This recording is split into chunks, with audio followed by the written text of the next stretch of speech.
My name is Sofia Torres, and for 28 years, my sister Isabella has introduced me to her colleagues as my younger sister who works at the marina. What she doesn't know is that I've spent the last 15 years commanding nuclear submarines in the deepest, most classified waters of the Pacific Ocean.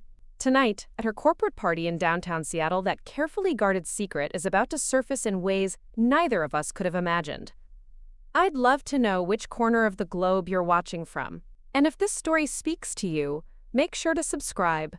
Tomorrow's video is one you absolutely can't miss. Isabella Torres Mitchell had always been the family success story. At 32, she was the youngest senior vice president in the history of Cascade Maritime Solutions, one of the largest shipping and logistics companies on the West Coast. Her corner office on the 40th floor of the Columbia Tower offered sweeping views of Elliott Bay, and she never let anyone forget it. I was disappointed.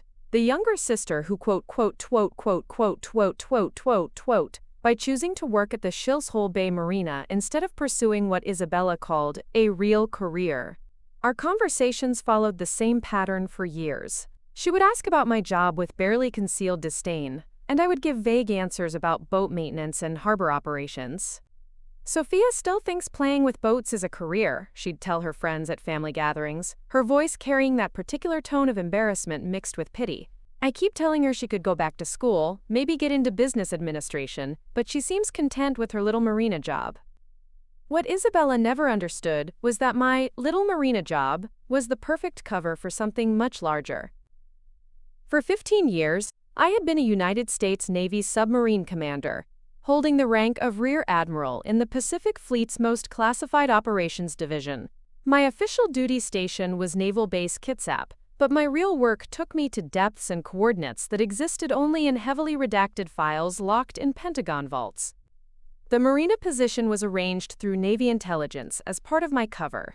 To the outside world, I was Sofia Torres, marina supervisor who lived in a modest apartment in Ballard and drove a 10-year-old Honda Civic. In reality, I was Admiral Sofia Torres, one of only 12 women in U.S. history to command a nuclear attack submarine, and the youngest person ever to receive clearance for the Navy's Deep Blue protocols. Our parents, Miguel and Carmen Torres, had immigrated from Mexico in the 1980s and built a small but successful construction business in Tacoma. They taught us that hard work and family loyalty were the only things that mattered. When they died in a construction accident 12 years ago, Isabella immediately assumed the role of family matriarch. She managed their estate, sold the business, and used her portion of the inheritance to accelerate her corporate climb. I used mine differently.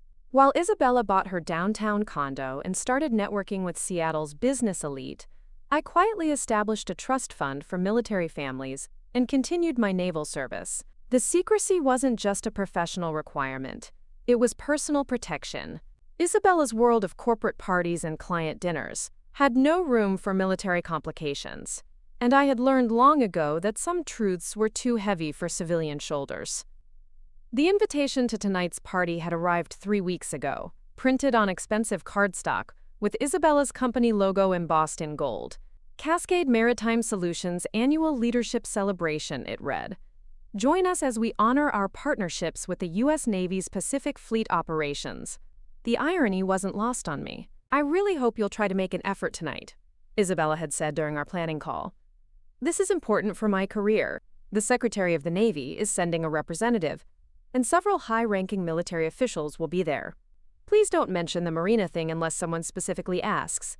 Maybe just say you work in maritime services, or something that sounds more professional. I had agreed, as I always did.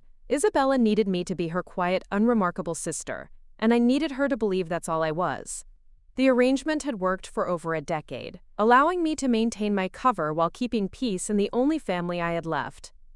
But tonight felt different. The guest list Isabella had mentioned included names I recognized from classified briefings, admirals and captains I had worked with on operations that officially never happened. The Navy's representative wasn't just any bureaucrat. According to my intelligence contacts, it was Admiral Catherine Blackwood, the Chief of Naval Operations herself. I had served under Admiral Blackwood's command during Operation Silent Shield, a classified mission involving Chinese submarine activity near the Aleutian Islands. She had personally recommended me for promotion to Rear Admiral after I successfully prevented what could have been an international incident.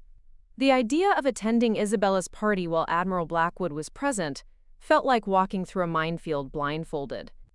Standing in my apartment that evening, I stared at the two outfits laid out on my bed. One was the simple black dress Isabella had specifically requested. Conservative, unremarkable, appropriate for a marina supervisor trying not to embarrass her successful sister. The other was my dress blue uniform, complete with the ribbons and insignia that told the story of 15 years defending American interests in waters most people couldn't find on a map. I chose the black dress, as I always did. Sophia Torres, the quiet sister, would make her appearance at Isabella's big night. Admiral Torres would remain safely hidden, at least for a few more hours. The venue was the Grand Hyatt Seattle, specifically their Regency Ballroom on the 34th floor. Floor-to-ceiling windows offered panoramic views of the Puget Sound, where container ships moved like distant islands through the evening darkness. Isabella had spared no expense: crystal chandeliers, ice sculptures, and enough champagne to float a small yacht. I arrived precisely at 7, as instructed. Isabella greeted me near the entrance, resplendent in a navy blue evening gown that probably cost more than most people's monthly rent. Her smile was warm but carried that familiar undercurrent of anxiety that appeared whenever she had to introduce me to her professional world. "Sophia, you look wonderful," she said, air-kissing both my cheeks. "Now remember, David Morrison from the Port Authority is here, and he's very influential in maritime circles. If he asks about your work, maybe emphasize the operational aspects rather than the, maintenance side of things." I nodded and smiled, playing my role perfectly. Around us, Seattle's maritime industry elite mingled with military officials in dress uniforms that looked uncomfortably similar to the one hanging in my closet at home. I recognized several faces from classified briefings, but none of them recognized me. In my black dress with my hair down instead of regulation length, I was invisible, exactly as I had trained myself to be. Isabella guided me through the crowd, introducing me with practiced efficiency. "This is my sister Sophia. She works in marina operations down at Shills Hole Bay." The conversations that followed were predictable: polite interest, a few questions about boat storage rates, then quick transitions to more exciting topics with Isabella. What none of them knew was that while they discussed quarterly shipping reports and port expansion plans, I was mentally cataloging security weaknesses in the room's layout and noting which of the military attendees had clearance levels high enough to know about my actual work. Old habits from a career spent in environments where situational awareness meant the difference between mission success and international crisis. The first sign something was wrong came at 8:15, just as the keynote speeches were beginning. My phone buzzed with an encrypted text message that made my blood freeze. "Flash override. Crimson Tide protocols activated. Report immediately." The sender was listed as Pacific Command Urgent, a contact that existed in exactly 7 phones worldwide. I excused myself from a conversation about salmon fishing regulations and stepped into the hallway, my heart hammering against my ribs. Crimson Tide protocols hadn't been activated since the Cuban Missile Crisis. They meant one thing: imminent nuclear threat to American soil. The secure callback number connected me directly to Admiral Blackwood's Emergency Command Center. Her voice was crisp, urgent, cutting through static from what had to be a satellite phone. "Admiral Torres, we have a situation developing in real time. A rogue Chinese submarine, designation Type 095, has penetrated the Juan de Fuca Strait. Intelligence suggests they're carrying tactical nuclear warheads and moving toward Naval Base Kitsap." My mouth went dry.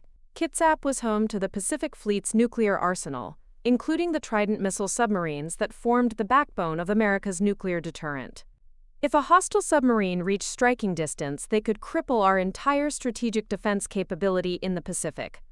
"Current position and trajectory?" I asked, automatically shifting into command mode. 17 miles northwest of Port Angeles, bearing southeast at 12 knots. They're running silent, but our SOSUS arrays picked up acoustic signatures 40 minutes ago. "Sophia, this is why I need you." You're the only submarine commander in the Pacific Northwest right now, with both the clearance and the tactical experience to handle this kind of threat. Through the ballroom's glass doors, I could see Isabella laughing with her colleagues, completely unaware that a nuclear crisis was unfolding less than 100 miles away. The irony was devastating. Her maritime industry party was celebrating partnerships with the very Navy that was now calling me back to service. "What's our response capability?" I asked, watching a waiter refill champagne glasses while I discussed potential nuclear warfare. "USS Wyoming is 4 hours out of Bangor. USS Nebraska is in dry dock for maintenance. Every other submarine in the Pacific Fleet is either deployed overseas or undergoing extended repairs. Sophia, you're it. We need you to take command of USS Seawolf. She's been on standby at Pier 2, fully armed and ready for emergency deployment." USS Seawolf. I knew her intimately. A Virginia-class attack submarine I had commanded during 3 separate classified missions in the South China Sea. Fast, quiet, and lethal, with a crew I had personally trained for exactly this kind of scenario. But there was one problem. "Admiral, I'm currently at a civilian function in downtown Seattle, high-profile event with media presence. If I disappear suddenly, it could compromise operational security." There was a pause. Then Admiral Blackwood's voice returned harder than steel. "Sophia, that Chinese submarine is carrying enough nuclear firepower to turn Seattle into a crater. Operational security becomes irrelevant if there's no operation left to secure. How quickly can you reach Kitsap?" I calculated distances and traffic patterns automatically. 45 minutes if I leave immediately. "But Admiral, my cover situation is complicated. My sister works for Cascade Maritime Solutions, and this is her company's major event. There are questions I can't answer without revealing my identity." "Then don't answer them. Just go." The line went dead, leaving me alone in the hotel corridor with a decision that would shatter 15 years of carefully constructed lies. Through the ballroom doors, I could see Isabella gesturing animatedly as she spoke to a group of Port Authority executives. She looked radiant, successful, completely in her element. I walked back into the party, my mind racing through tactical scenarios while my face maintained the pleasant smile of Sophia, the marina supervisor. The Chinese submarine's speed and heading suggested they would reach optimal firing position within 3 hours. Once there, they could launch nuclear torpedoes at both Naval Base Kitsap and the Puget Sound Naval Shipyard, effectively eliminating America's Pacific nuclear deterrent in a single coordinated strike. "Sophia, there you are." Isabella appeared at my elbow, her cheeks flushed with excitement and champagne. "I want you to meet someone very important. This is Admiral Catherine Blackwood, Chief of Naval Operations. Admiral, this is my younger sister Sophia. She works down at one of our local marinas." Time stopped. Admiral Blackwood stood before me in her dress blue uniform, rows of ribbons, telling the story of 4 decades of naval service. Her gray eyes met mine with professional courtesy that lasted exactly 2 seconds before recognition dawned like a nuclear flash. "Miss Torres," she said carefully, her voice betraying nothing to Isabella but carrying layers of meaning I understood perfectly. "How interesting to meet you here. What type of work do you do at the marina?" Isabella jumped in before I could answer. "Oh, Sophia does boat maintenance mostly. She's always been good with her hands, haven't you, Sophia? Not really the academic type like some of us, but she's found her niche." Admiral Blackwood's eyebrows rose almost imperceptibly. Here was the woman who had personally decorated me for valor under fire, listening to my sister describe me as a simple boat mechanic. The situation would have been comedic if not for the nuclear submarine bearing down on our position. A lot of love and effort went into bringing this story to life. If you're enjoying it, we'd be so grateful if you'd subscribe to our channel. Now, back to where we left off. "Boat maintenance," Admiral Blackwood repeated slowly. "That must require quite a bit of technical expertise. Working with complex systems, understanding hydraulics, electronics, navigation equipment." "Oh, Sophia's always been a tinkerer," Isabella laughed, "though I keep telling her she could do so much more with her life. Maybe go back to school, get into business, or something more professional, but she seems content with her little boat repair job." My phone buzzed again. Another encrypted message. Situation deteriorating. Submarine. Now 12 miles from Kitsap. Need immediate departure. Admiral Blackwood's eyes flicked to my phone, then back to my face. She understood the urgency, but she also understood the delicate nature of the situation. One wrong word could expose years of classified operations. Well, the Admiral said carefully, sometimes the most important work happens quietly, behind the scenes. The people who truly serve their country don't always get the recognition they deserve. Isabella nodded absently, already scanning the room for her next networking opportunity. Exactly. Sophia's always been the humble one in the family. Never one to make a big deal about anything she does. Another text arrived. Chinese sub increasing speed. 18 knots and accelerating. Window closing rapidly. The weight of the moment crashed over me like a rogue wave. In 15 minutes, I needed to be racing toward Naval Base Kitsap to take command of a nuclear submarine and prevent what could be the opening shot of World War III. But first, I had to find a way to leave Isabella's career-defining party without destroying the relationship with the only family I had left. Admiral Blackwood seemed to read my dilemma in my expression. She glanced around the ballroom, noting the exits, the media presence, the hundreds of witnesses who would remember anything unusual that happened here tonight. Miss Torres, she said finally, her voice carrying the authority of 4 stars, I wonder if I might borrow your sister for a few minutes.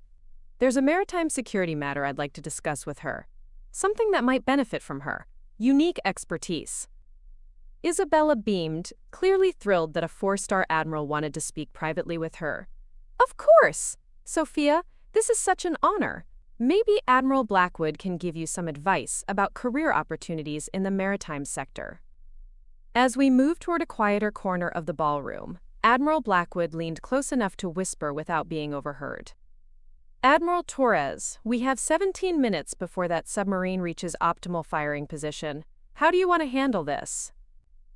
The use of my real rank in Isabella's presence felt like crossing a bridge I could never uncross.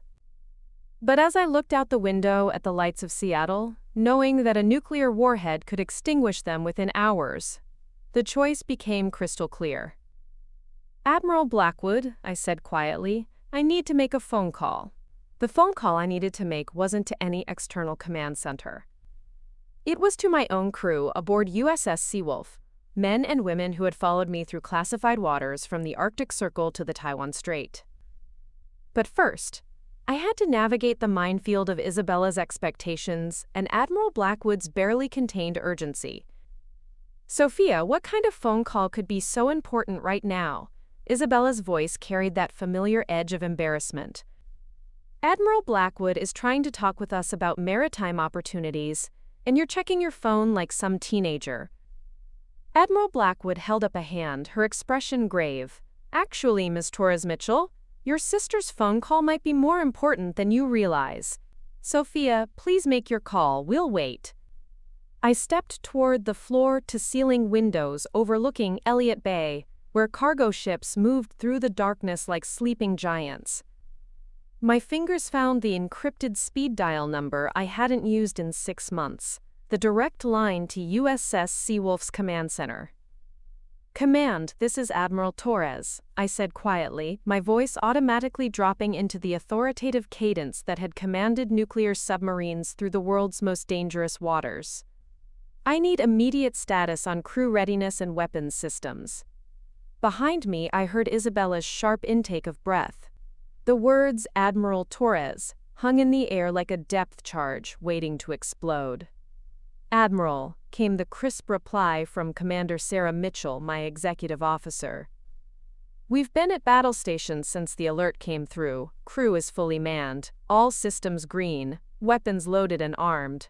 We're ready to get underway on your command. Excellent. I'll be aboard in 30 minutes. Have the engineering team prep for emergency departure protocols. And Sarah, this is not a drill. Understood, Admiral. Seawolf stands ready. I ended the call and turned around to face the 2 most important women in my life, both staring at me with expressions I would remember forever. Admiral Blackwood's face showed professional relief, mixed with something approaching admiration. Isabella's face showed something I had never seen before: complete, devastating confusion. "Admiral?" Isabella's voice was barely above a whisper. "Sophia? What is he talking about? Admiral what?" The ballroom around us continued its elegant celebration, but our small corner had become an island of stunned silence. Admiral Blackwood looked between us, clearly recognizing the magnitude of what was happening. "Isabella," I said gently, using the same tone I'd once used to calm panicked submarine crews during torpedo attacks, "there are things about my life that I haven't been able to tell you.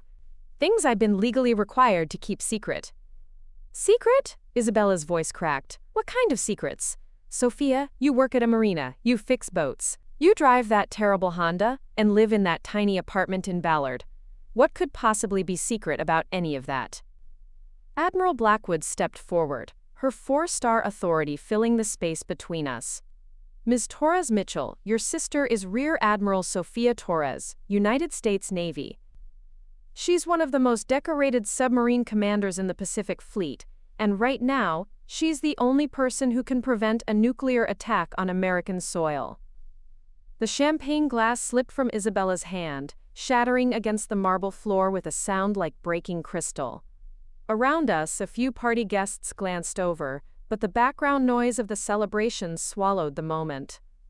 "Nuclear attack?" Isabella's face had gone pale. "Sophia, this is insane. This is some kind of mistake. Tell her this is a mistake." I pulled out my wallet and removed the military ID I'd carried for 15 years but never shown to civilian eyes.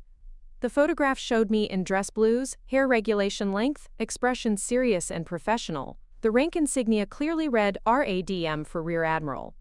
"It's not a mistake, Isabella.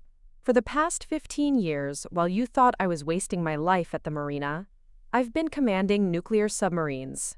The marina job was arranged by naval intelligence as cover for my real duties."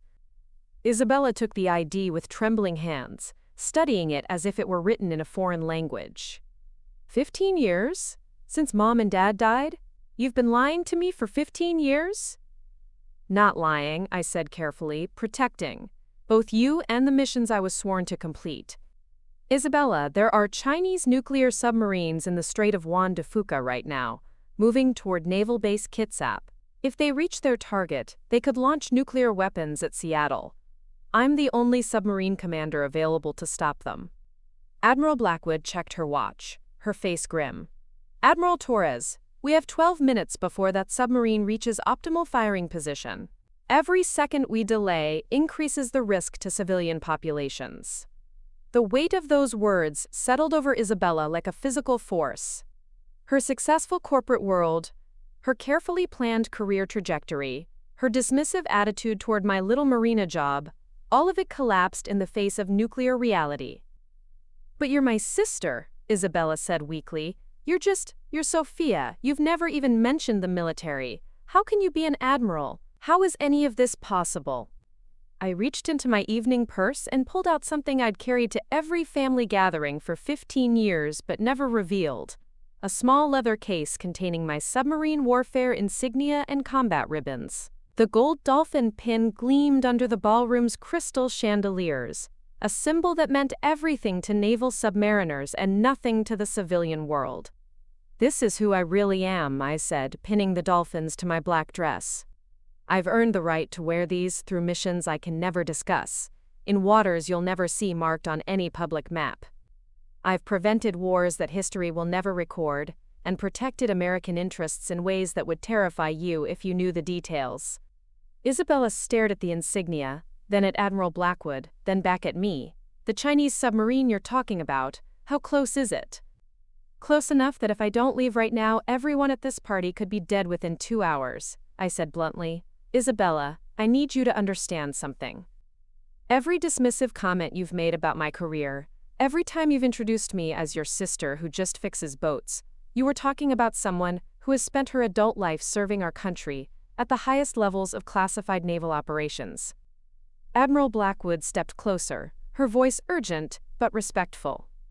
"Ms. Torres Mitchell, your sister has received the Navy Cross, the Silver Star, and the Distinguished Service Medal.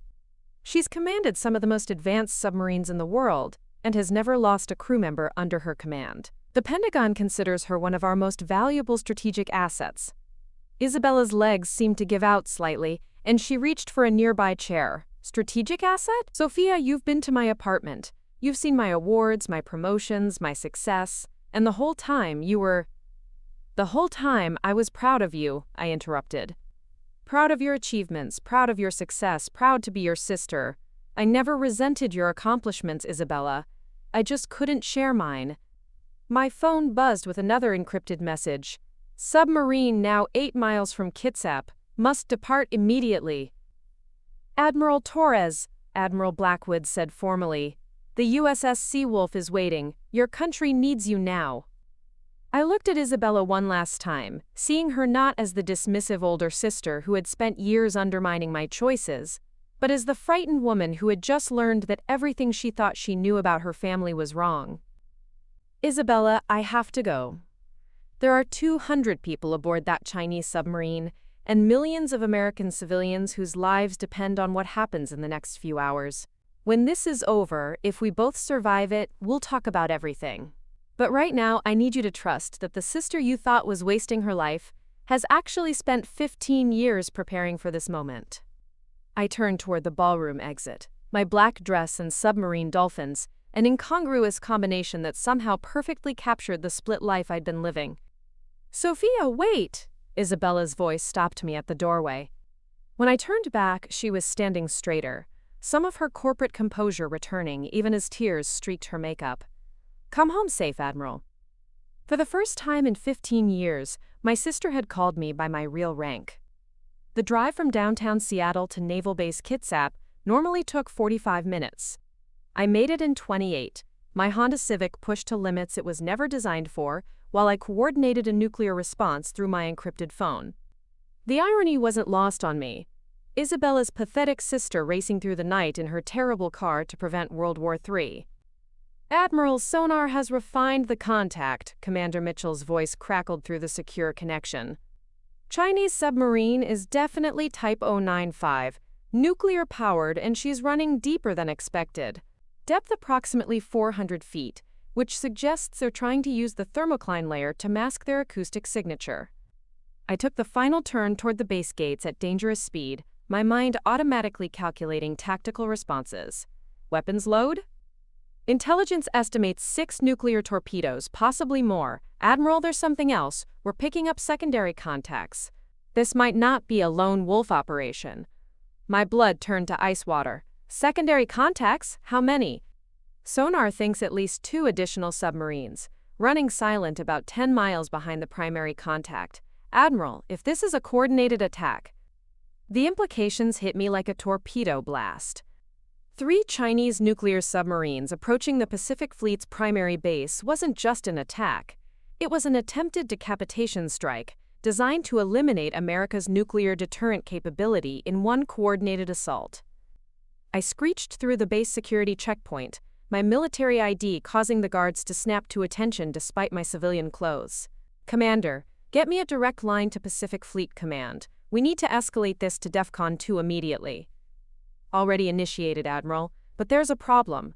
Washington is questioning intelligence. They're demanding additional confirmation before authorizing nuclear weapons release. I slammed on the brakes outside Pier 2, where USS Seawolf waited in the darkness like a sleeping predator. Her sleek black hull disappeared into the black water, 377 feet of the most advanced submarine technology ever constructed. But even the most advanced submarine was useless without proper authorization to engage. What kind of confirmation do they need? I demanded, running toward the pier in my evening dress and high heels. Probably the first time in naval history an admiral had reported for nuclear combat duty in cocktail attire. Visual confirmation of hostile intent. Washington says sonar contacts aren't sufficient to authorize engagement with nuclear weapons. They want proof of aggressive action. I reached the submarine's gangway, where my crew waited in full battle dress. 24 sailors and officers, who had followed me through classified waters around the world, now staring at their commanding officer dressed for a cocktail party while discussing nuclear warfare. Admiral on deck, Chief Petty Officer Rodriguez called out, and despite the surreal circumstances, every sailor snapped to attention. As you were, I ordered, kicking off my high heels and grabbing the combat boots that Chief Rodriguez had thoughtfully brought topside. Commander Mitchell, report. Ma'am, all stations manned and ready. Weapons systems armed, nuclear torpedoes loaded in tubes 1 through 4. Engineering reports reactor at full power. All systems optimal for combat operations. I pulled on the boots and began descending toward the control room, my evening dress a stark contrast to the utilitarian gray metal surrounding us. Cast off all lines. Take us out of harbor on silent running. Aye aye, Admiral, helm, all back 1/3. Take us to periscope depth. USS Seawolf slipped away from the pier like a shadow dissolving into deeper darkness. As we moved through the harbor, I could see the lights of Seattle in the distance. Millions of people going about their evening routines, completely unaware that nuclear war might begin within the hour. Admiral, Lieutenant Commander Park called from the sonar station. I'm tracking the primary contact bearing 315, range 12,000 yards. But ma'am, there's something wrong with their signature. I moved to the sonar display, still wearing my black cocktail dress among sailors in combat uniforms. Define wrong. The acoustics don't match known Type 095 specifications. The reactor signature is too quiet, and the hull resonance suggests modifications we haven't seen before. Admiral, I think this submarine has been significantly upgraded with technology we don't have intelligence on. My mind raced through the implications. Unknown modifications meant unknown capabilities. We could be facing weapons systems, defensive measures, or detection equipment that exceeded our tactical assumptions. Sonar confirmed bearing and range on secondary contacts. Admiral, secondary contacts have increased speed, now making 18 knots on bearing 290 and 340. Ma'am, they're moving to flank our approach vector. The tactical picture crystallized with terrifying clarity. This wasn't just a nuclear attack, it was a sophisticated naval ambush. The primary submarine was acting as bait, while the other two moved to attack positions that would catch us in a deadly crossfire. Commander Mitchell, we have a problem. Washington wants visual confirmation before authorizing engagement, but if we surface for visual contact, we expose ourselves to coordinated attack from 3 hostile submarines. Admiral, what are your orders? Before I could answer, the secure communications system erupted with an incoming flash message from Pacific Fleet Command. The message was brief and devastating. SecNav requires personal visual confirmation of hostile intent before authorizing nuclear weapons release. No engagement without direct order from Washington. I stared at the message, feeling the weight of impossible choices. The Secretary of the Navy was demanding that I personally witness hostile action before defending American territory. But gaining visual confirmation would require surfacing USS Seawolf, exposing my crew to nuclear torpedo attack from 3 enemy submarines. Admiral, Chief Rodriguez said quietly, the crew is ready for whatever you decide. We trust your judgment. I looked around the control room at faces that had followed me through combat in the South China Sea, through classified missions in Arctic waters, where Russian submarines played deadly games of cat and mouse. These sailors had never questioned my orders, never hesitated to follow me into the most dangerous waters on Earth. But tonight was different. Tonight, one wrong decision could start a nuclear war or allow Seattle to be destroyed by Chinese warheads. Helm, reduce speed to 5 knots. Sonar, go active. I want precise locations on all 3 contacts. Ma'am, active sonar will reveal our position to all hostile submarines. I know exactly what it will do, Lieutenant. Execute my order. The active sonar pulse rang through the water like a bell, bouncing off the hulls of the Chinese submarines and returning with precise range and bearing information. Immediately, all 3 contacts changed course, turning toward USS Seawolf with aggressive intent. Admiral, Lieutenant Commander Park's voice carried new urgency. Primary contact is flooding torpedo tubes. Sonar signatures consistent with nuclear torpedo preparation. Secondary contacts are also showing weapons preparation, came another report. Admiral, we have 3 submarines preparing to engage with nuclear weapons. This was the moment every submarine commander dreaded, the seconds between detecting hostile intent and being authorized to respond. In those seconds, nuclear torpedoes could be launched, cities could be destroyed, and wars could begin. My encrypted phone rang with an incoming call from Admiral Blackwood. Sophia, Washington is monitoring your sonar contacts. They see the weapons preparation, but the president is demanding absolute certainty before authorizing nuclear engagement. Can you give us visual confirmation? I looked at the tactical display showing 3 Chinese submarines moving to attack positions around USS Seawolf. Surfacing for visual confirmation would expose us to immediate nuclear attack. Remaining submerged meant potentially allowing nuclear weapons to reach American territory. Admiral Blackwood, I said steadily, if I surface for visual confirmation, I'm putting my crew in immediate danger from coordinated nuclear attack. If I don't surface, Washington won't authorize me to defend American territory. What exactly am I supposed to do with this impossible choice? The silence on the other end of the line stretched for seconds that felt like hours, while Chinese submarines maneuvered for killing positions around my boat. 4 minutes. In submarine warfare, 4 minutes was simultaneously an eternity and the blink of an eye. Long enough to calculate firing solutions, arm nuclear weapons, and send encrypted messages to Fleet Command. Short enough that one hesitation, one moment of doubt, could determine whether millions of people lived or died. I stood in the control room of USS Seawolf, still wearing my black cocktail dress beneath hastily donned combat boots, facing a decision that no submarine commander in history had ever confronted. 4 nuclear submarines surrounded us in a carefully orchestrated psychological experiment designed to test whether Americans would actually pull the trigger when nuclear war became the only option. Admiral, Commander Mitchell said quietly, "We have targeting solutions locked on all 4 contacts. On your order, we can engage with nuclear torpedoes." I looked at the tactical display, where 4 red symbols represented enemy submarines positioned in perfect attack formation. Each symbol represented approximately 100 enemy sailors, men and women who were following orders just as my crew was following mine. But they also represented nuclear weapons aimed at American territory. Sonar, report current positions and any changes in enemy behavior. Admiral, all 4 contacts have reduced speed to 3 knots and are maintaining their positions. They're waiting, ma'am. Whatever decision you make, they're ready for it. My encrypted phone buzzed with an incoming call from Admiral Blackwood. I answered it on speaker so my crew could hear whatever orders were coming from the highest levels of American military command. Admiral Torres, the president is online with the Joint Chiefs. Everyone's waiting for your decision. But Sophia, I need you to know something that's not in any official briefing. We've been monitoring Chinese and Russian military communications for the past hour. This isn't just a test of American resolve, it's a demonstration for their own military leaders. Demonstration of what? That they can position nuclear weapons off the American coast without triggering immediate retaliation. Sophia, if you don't engage those submarines, it proves to every hostile nation on Earth that America won't defend itself when faced with nuclear blackmail.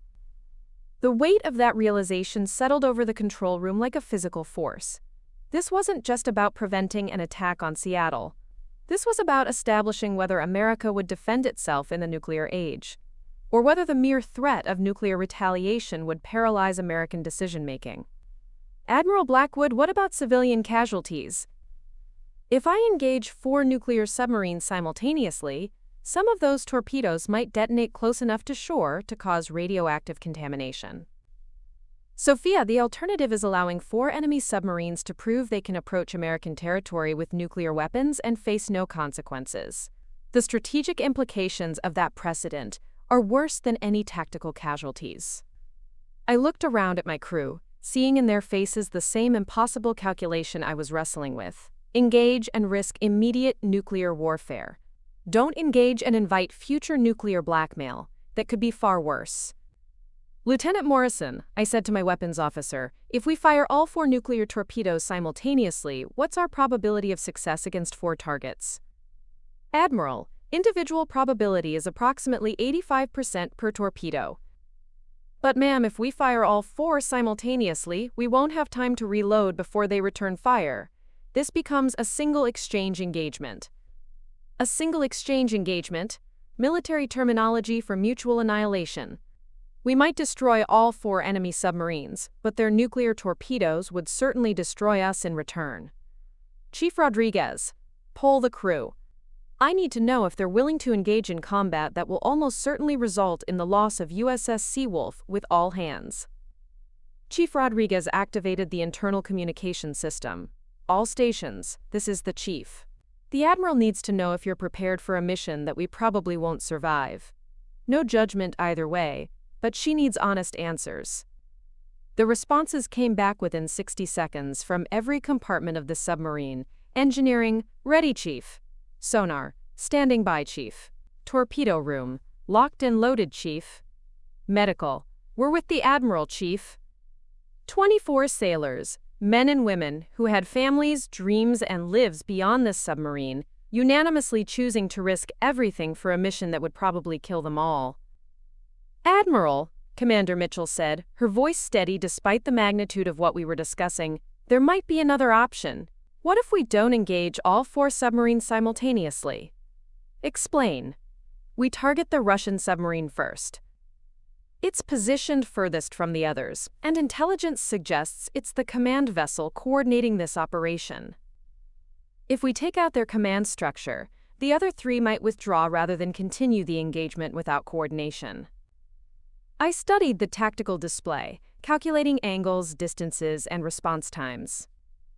The Russian Yasen-class submarine was indeed positioned to coordinate the attack, and its destruction would disrupt whatever communication network was allowing 4 submarines from 2 different navies to operate in perfect coordination. Weapons, prepare Tube 1 for immediate launch, target the Russian submarine. But I want a very specific targeting solution, close enough to disable them, not necessarily destroy them.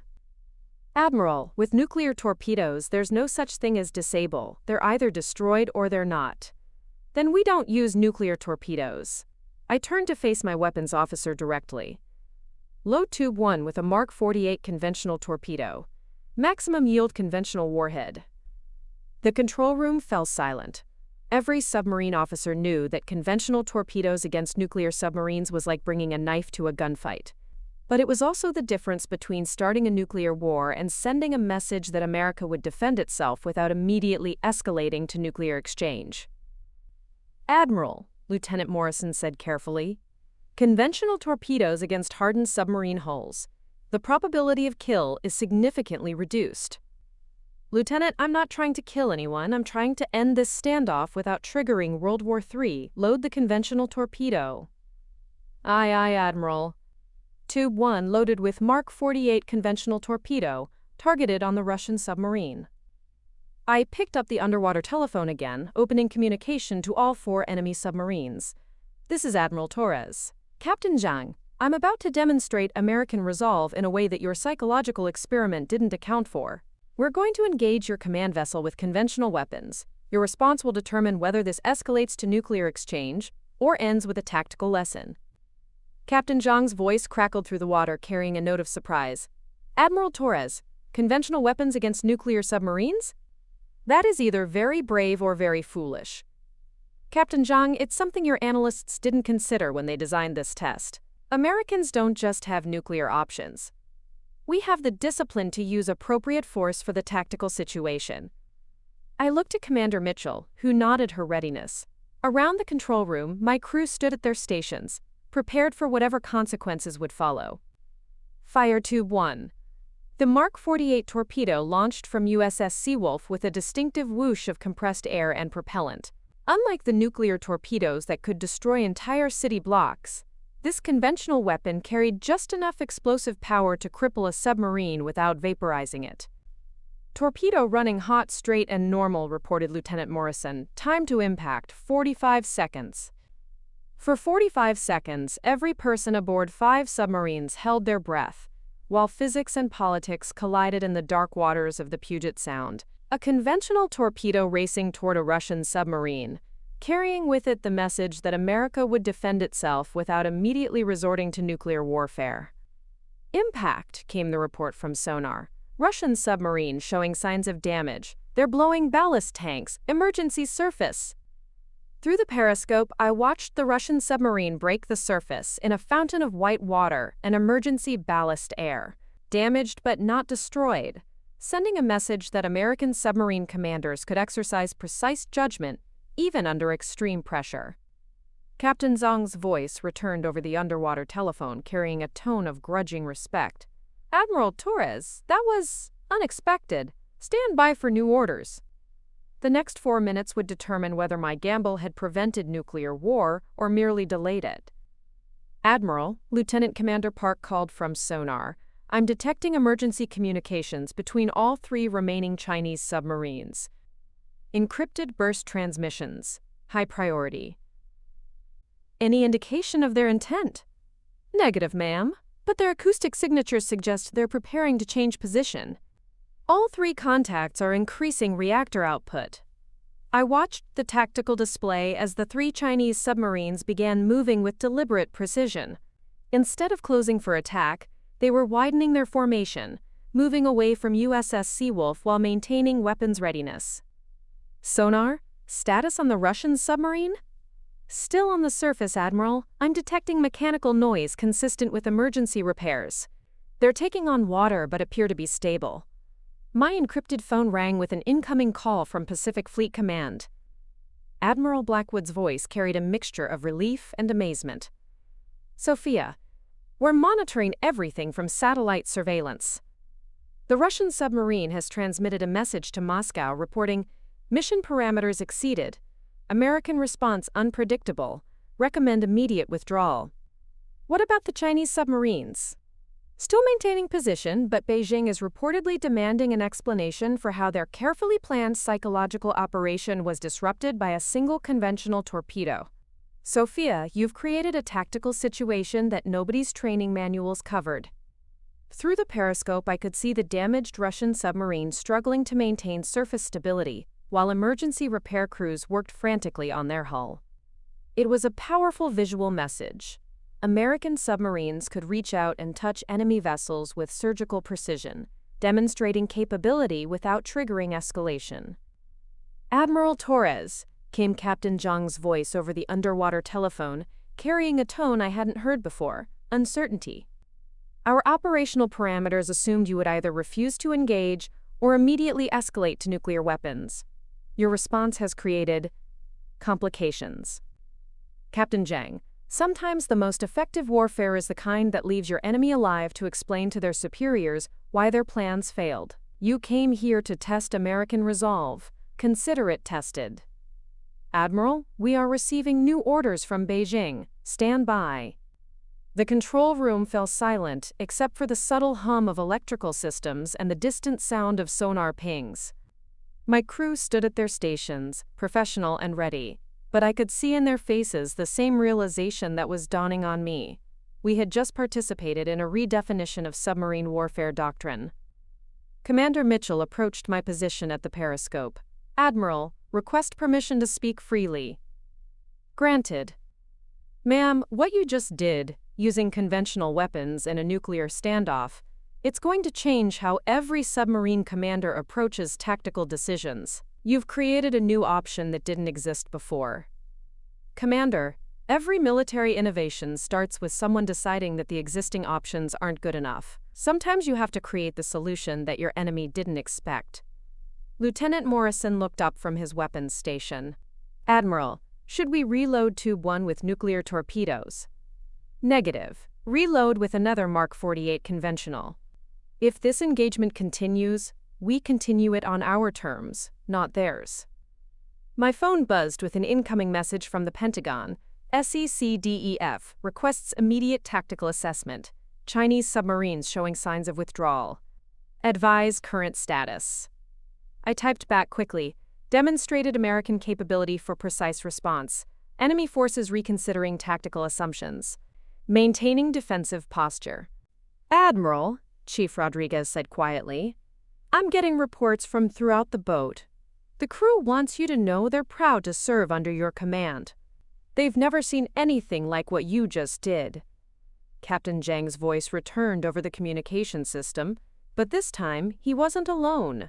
Behind his voice, I could hear other officers speaking rapidly in Mandarin, clearly debating their next moves. Admiral Torres, we have received new operational directives. Our mission parameters have been modified. We are authorized to withdraw from American territorial waters. Captain Zhang, Before you withdraw, I want you to understand something. Today's engagement will be studied in naval academies around the world. Your commanders designed this operation to test whether Americans would use nuclear weapons when faced with nuclear threats. Instead, you've learned that American submarine commanders can exercise precise judgment under extreme pressure. Admiral Torres, your reputation was already known to us from your South China Sea operations. Today has enhanced that reputation significantly. Through sonar, I could track all 3 Chinese submarines as they began changing course, moving away from American territorial waters with the measured precision of a tactical withdrawal rather than a panicked retreat.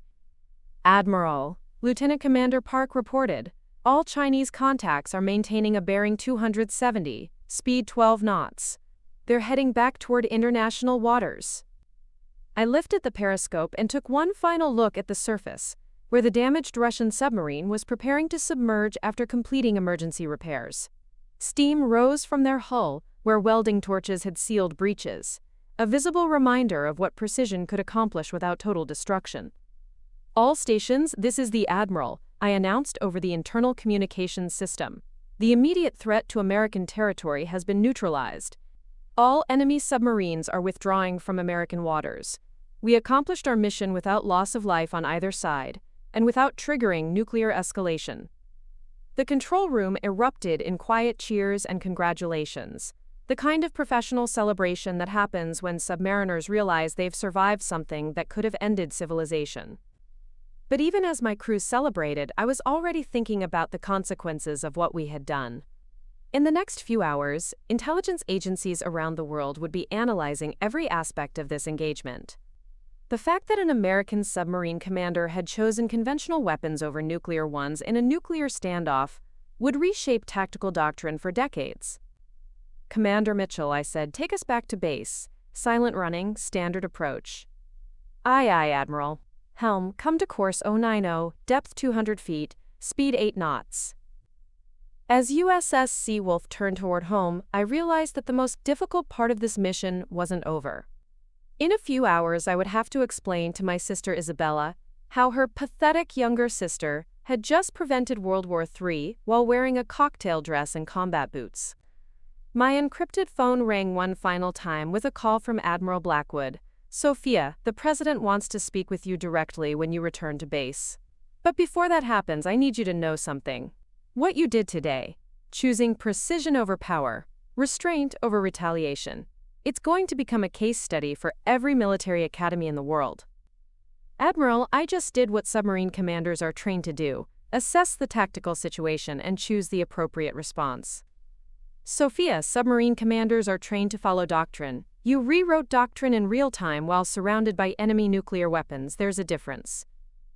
As we approached Naval Base Kitsap, I could see emergency vehicles lining the waterfront, fire trucks, ambulances, and military police units that had been standing by in case USS Seawolf returned as a radioactive hulk instead of a victorious submarine.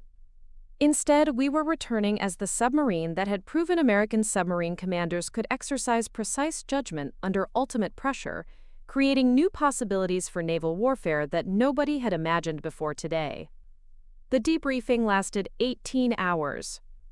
I sat in a secure conference room at Naval Base Kitsap, still wearing my black cocktail dress, now a symbol of how unpredictably real crises unfold, answering questions from admirals, Pentagon officials, intelligence analysts, and ultimately, the President of the United States via secure video link.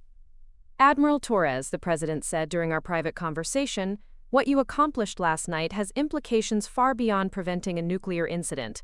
You've demonstrated that American military commanders can exercise precise judgment under ultimate pressure. That sends a message to every hostile nation on Earth.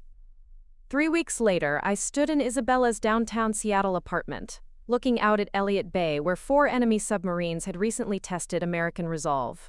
The view was exactly the same, but everything else had changed irrevocably.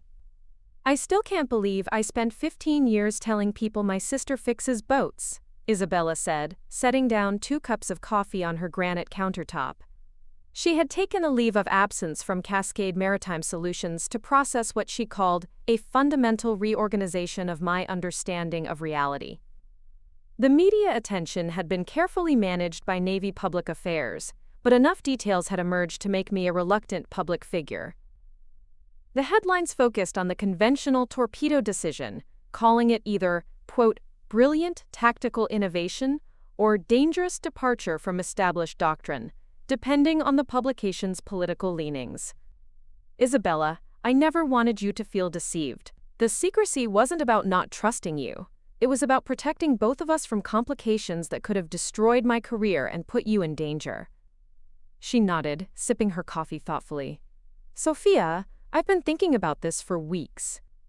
All those times I introduced you as someone who just works at the marina, all those comments about wasting your potential. I was describing one of the most accomplished naval officers in American history. You couldn't have known. But I should have wondered. I should have asked more questions about why someone with your intelligence and capability was content with what I assumed was menial work. I should have trusted that you had reasons for your choices. The transformation in our relationship wasn't just about my revealed identity. It was about Isabella confronting her own assumptions about success, achievement, and the different ways people serve their communities and country. There's something else, Isabella continued. My company has been awarded a contract to consult on maritime security infrastructure for the Pacific Northwest. The Navy specifically requested our involvement because of our family connection to recent events. Sophia, they want me to work on projects that will help prevent what happened 3 weeks ago from ever happening again. I looked at my sister with new understanding. Isabella's corporate success, her networking abilities, her understanding of maritime logistics, all of it had prepared her for a role she never could have imagined. Sometimes the paths we choose without understanding their purpose lead us exactly where we need to be. There's more, I said, pulling out a folder marked with Pentagon security classifications. I've been offered a new position. Director of Tactical Innovation at the Naval War College. My job would be teaching submarine commanders around the world how to think beyond traditional doctrine when facing unprecedented situations. Teaching them what you did with the conventional torpedo? Teaching them how to create options that don't exist in any manual when the situation demands it. The engagement 3 weeks ago is already being studied at naval academies in 12 countries. Apparently, precision under pressure is a concept that translates across all military cultures. Isabella stood and walked to her floor-to-ceiling windows, looking out at the bay where her successful corporate life intersected with my hidden military career in ways neither of us had ever imagined. Sophia, I need to apologize for something specific.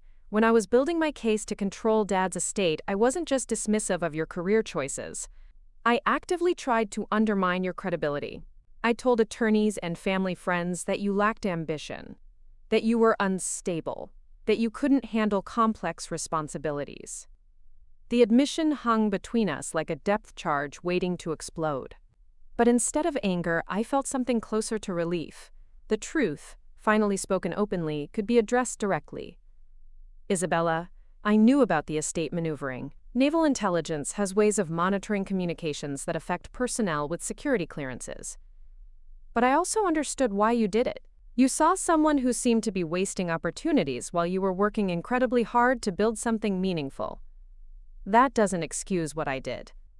No, but it explains it, and now we both understand the fuller picture. She turned back toward me, her expression serious but somehow lighter than it had been in years. Sophia, I want to establish a scholarship fund in Dad's name. Not just for business students, but specifically for military personnel transitioning to civilian careers. People who've served their country in ways that can't be put on a resume. That's a beautiful way to honor his memory. I also want to ask you something. Would you consider being the Scholarship Selection Committee chair? You understand better than anyone how to recognize exceptional service that happens quietly, behind the scenes. The idea appealed to me more than any military promotion could have. After 15 years of classified service, the opportunity to publicly honor others who served without recognition felt like the perfect transition to the next phase of my career. I'll do it, I said, but I have one condition. The scholarship recipients should be required to spend 1 semester at the Naval War College, taking my course in tactical innovation. Not to militarize their thinking, but to teach them how to create solutions when conventional approaches aren't adequate. Deal. 6 months later, I stood before my first class at the Naval War College in Newport, Rhode Island. 24 submarine commanders from 7 different countries, all studying the engagement that had become known as the Puget Sound Incident. The classroom walls were lined with tactical displays showing submarine positions, torpedo trajectories, and communication intercepts from that night. The question isn't whether you would have made the same decision I made, I told my students. The question is whether you're prepared to make whatever decision the situation demands, even if it's not in any manual you've ever read. Commander Sarah Mitchell, my former executive officer from USS Seawolf, had been assigned as my teaching assistant. She raised her hand during the discussion period. Admiral, what do you tell commanders who worry that innovative tactics might be criticized by their superiors? I tell them that leadership means accepting responsibility for decisions that might be questioned later but that serve the mission and protect the people under your command. Sometimes the most important innovations happen when conventional wisdom isn't adequate for the situation you're facing. A British submarine commander raised his hand. Admiral Torres, the conventional torpedo decision has been controversial in some military circles. Some analysts argue it set a dangerous precedent for restraint in nuclear confrontations. Commander, the opposite is true. By demonstrating that American submarine commanders can exercise precise judgment under ultimate pressure, we've actually strengthened nuclear deterrence. Potential adversaries now know they can't predict or manipulate American responses by creating scenarios where we appear to have only binary choices. After class, I walked across the Naval War College campus, thinking about the path that had led me from a hidden identity at Isabella's corporate party to teaching future submarine commanders how to think beyond conventional doctrine. My phone buzzed with a text message from Isabella. Scholarship Committee meeting tomorrow. We've received 847 applications from military personnel pursuing civilian careers. Dad would be proud of what we're building together. I typed back, he would be proud of both of us. That evening, I sat in my quarters writing the final chapter of what would become Precision Under Pressure, a case study in tactical innovation. The book would be required reading at military academies worldwide, but more importantly, it would serve as a reminder that the most effective solutions often come from refusing to accept that impossible situations have only impossible choices. The last paragraph read, "Leadership in crisis isn't about following predetermined responses to predictable situations. It's about creating options that didn't exist before, exercising judgment under pressure, and accepting responsibility for decisions that serve something larger than your own comfort or safety.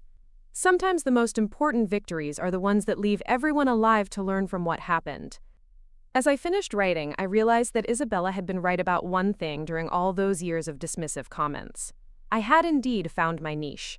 It just wasn't the one she had imagined. 2 years after the Puget Sound incident, I received an unexpected visitor at the Naval War College. Captain Zhang Wei, the Chinese submarine commander who had coordinated the psychological warfare operation, requested a meeting through official diplomatic channels. The meeting was approved by the Pentagon as part of ongoing efforts to establish better military-to-military communication protocols. We met in a secure conference room overlooking Narragansett Bay, 2 submarine commanders who had faced each other across nuclear weapons and lived to discuss the experience professionally. "Admiral Torres," Captain Zhang said in perfect English, "I have been ordered by Beijing to study your tactical decision-making process.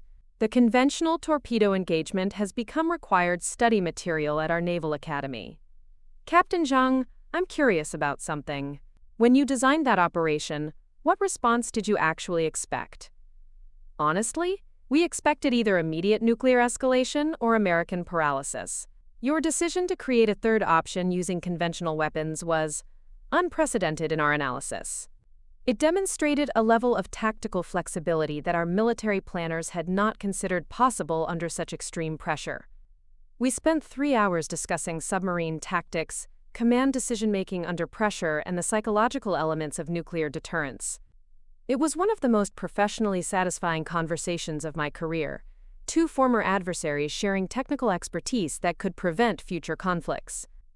Admiral, there is something else, Captain Zhang said as our meeting concluded. The Russian submarine commander who was damaged by your torpedo, Captain Volkov, he specifically requested that I deliver a message to you. What message? He said to tell you that your precision saved his crew's lives while demonstrating American capability. In the Russian Navy, we have a saying, "The most dangerous enemy is one who knows when not to kill you." He considers it an honor to have survived an encounter with such an adversary. 6 months later, I stood before the United Nations Security Council in New York, testifying about the development of new international protocols for submarine encounters in disputed waters. The Torres Doctrine, as military analysts had begun calling it, was being considered as a model for precision engagement that could prevent nuclear escalation while maintaining deterrence. The fundamental principle, I explained to the Assembly of World Leaders, is that military commanders must be prepared to create tactical options that don't exist in doctrine when the situation demands solutions beyond conventional thinking. Precision under pressure isn't just about weapons accuracy, it's about accuracy of judgment. The Russian ambassador leaned forward during the question period. Admiral Torres, some military experts argue that your decision to use conventional weapons in a nuclear confrontation was dangerous gambling rather than tactical innovation. How do you respond to that criticism? Ambassador, every significant military innovation was initially criticized as dangerous gambling. The question isn't whether innovation involves risk, it's whether the risk of innovation is greater than the risk of following failed doctrine. In our case, conventional doctrine offered only nuclear escalation or strategic surrender. Neither option served American interests or global stability. The Chinese ambassador spoke next. Admiral, your actions have been studied extensively by military academies worldwide. What lessons should other submarine commanders draw from the Puget Sound incident? The most important lesson is that leadership means accepting responsibility for decisions that might be criticized later, but that serve the mission and protect lives. Sometimes, the most effective warfare is the kind that achieves strategic objectives without maximum destruction. After my UN testimony, I flew back to Seattle to visit Isabella, who had transformed her maritime consulting business into a leading firm specializing in naval security infrastructure. Her conference room walls were lined with charts showing submarine detection networks, port security protocols, and emergency response systems, all developed in partnership with Navy specialists who understood that civilian infrastructure was the front line of national defense. Sophia, I have news, Isabella said as we sat in her office overlooking Elliott Bay. The scholarship fund has grown beyond anything we imagined. We've received donations from submarine crews around the world, including contributions from Chinese and Russian naval personnel who studied your tactical decision. Donations from former adversaries? Apparently, professional respect transcends national boundaries. A Russian submarine captain sent a personal check with a note saying that innovation in warfare benefits all sailors by creating alternatives to mutual destruction. I looked out at the waters where the crisis had unfolded, thinking about how a single decision had rippled across international military thinking. The bay looked peaceful in the afternoon sunlight, giving no hint of the nuclear standoff that had once threatened to turn it into a radioactive wasteland. Isabella, there's something I need to tell you. I've been offered a position as NATO's first director of submarine tactical innovation. The job would be based in Brussels, working with submarine commanders from 30 different countries to develop new approaches to underwater warfare that emphasize precision over destruction. Isabella's eyes widened. Sophia, that's incredible. You'd be writing doctrine for the entire Western Alliance. The position comes with some interesting requirements. NATO wants the scholarship fund we've established to become an international program, with recipients studying at naval academies throughout the alliance. They're calling it the Torres Initiative for Strategic Innovation. Using our family name for an international military education program?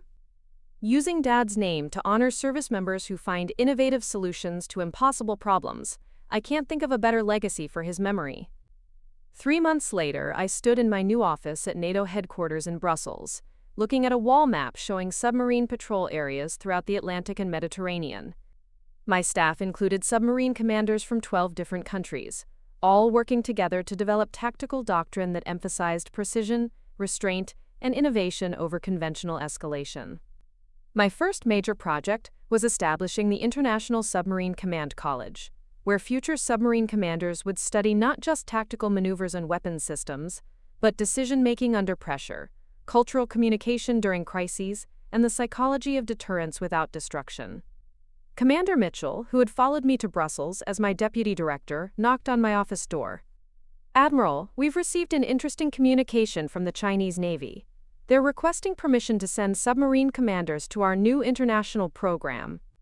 Former adversaries wanting to study our tactical innovation methods? It gets more interesting. Captain Zhang Wei specifically requested an assignment as a visiting instructor. He wants to teach a course called Anticipating Unconventional Responses to Conventional Threats." I couldn't help but smile. The submarine commander who had once tried to manipulate American decision-making now wanted to teach other naval officers how to prepare for leaders who thought beyond predictable responses. Approve the request. If we're going to prevent future nuclear standoffs, we need former adversaries to understand how innovative thinking can create alternatives to mutual destruction.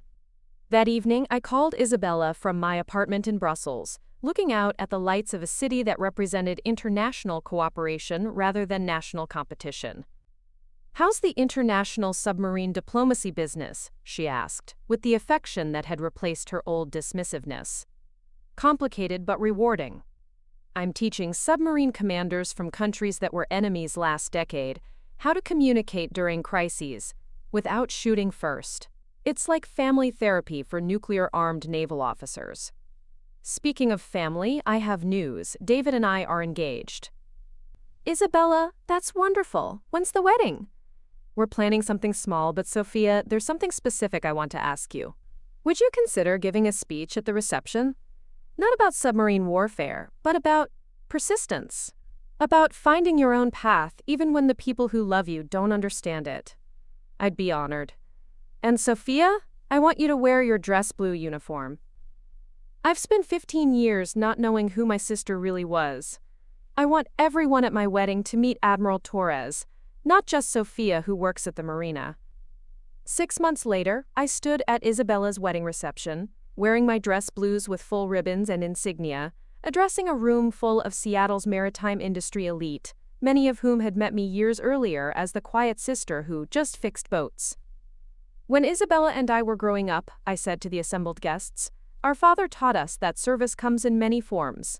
Some people serve their communities through business and commerce, creating jobs and building infrastructure.